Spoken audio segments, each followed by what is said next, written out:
This is Daily Armenia, CivilNet's daily news digest. Here's what's making headlines in Armenia today.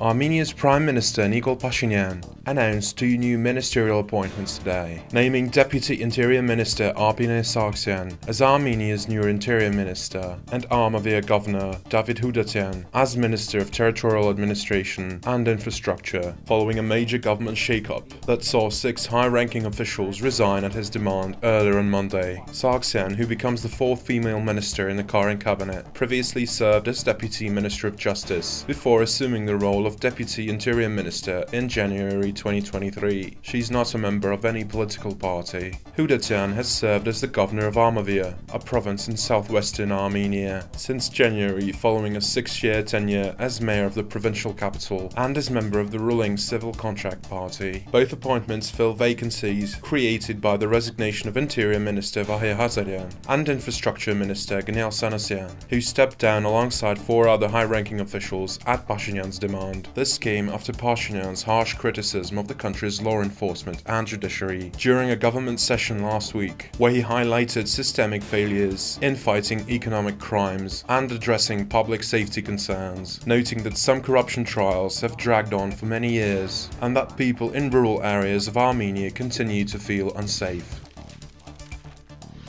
German Foreign Minister Annalena Baerbock met with her Armenian counterpart, Ararat Mirzoyan, in Yerevan yesterday to discuss bilateral cooperation, Armenia's relations with the European Union, and the ongoing Armenia-Azerbaijan normalization talks. During their meeting at the Armenian Foreign Ministry, the ministers addressed Armenia's deepening partnership with the European Union and regional stability in the South Caucasus, with Mirzoyan updating Baerbock on recent developments in Armenia's approach to unblocking regional transport links.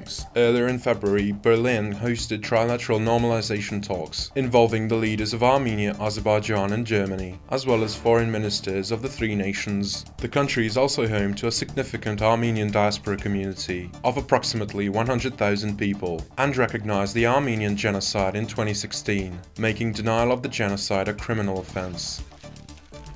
The Council of Europe's Advisory Committee for the Protection of National Minorities called on Azerbaijan to create conditions for the safe return of displaced Karabakh Armenians and to protect the local Armenian cultural heritage on Monday. Azerbaijan's authorities are called upon to protect and preserve all Armenian religious and cultural sites and artifacts, as well as investigate all allegations of vandalism, destruction and alternation of historical monuments and cemeteries used by ethnic Armenians in the region, the committee said in a statement, while also mentioning numerous instances of anti-Armenian public rhetoric in Azerbaijan. The committee specifically urged Baku to establish political, legal and practical conditions necessary for the unimpeded return of displaced persons from Nagorno-Karabakh, as well as to create a special mechanism to address property issues. Azerbaijan's foreign ministry responded by calling the committee's approach discriminatory, claiming that it overly focuses on the Armenian ethnic group while ignoring other ethnic groups, and also accusing the Council of Europe of using unverified sources. The Armenians of Nagorno-Karabakh were forced to leave their native land after Azerbaijan ethnically cleansed the region by imposing a 9-month blockade that culminated in a military offensive in September 2023. Since then, multiple reports have surfaced documenting the looting and destruction of abandoned Armenian homes, as well as the desecration and demolition of Armenian churches and cemeteries.